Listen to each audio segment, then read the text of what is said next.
Welcome to a Foxy Tech Tips tutorial on adding watermarks and logos in iMovie for iOS. If you find this tutorial helpful, please consider subscribing to my channel and liking the video. Make sure that the image you want to use is already saved to your device. Open up the project that you want to add a watermark or logo to. Tap the plus icon to add new media to the project. Select Photos. Locate the image you want to use, tap it to select. Now tap the three dots button and a pop-up will appear. Select Picture in Picture.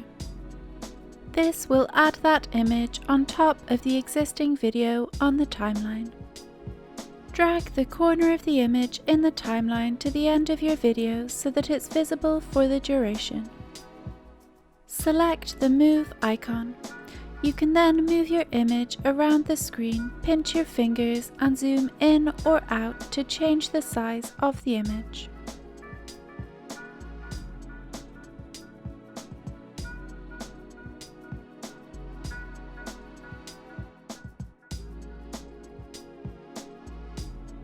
And that draws an end to this tutorial. Please like the video if you found it helpful and subscribe to Foxy Tech Tips for more iMovie tips and tricks.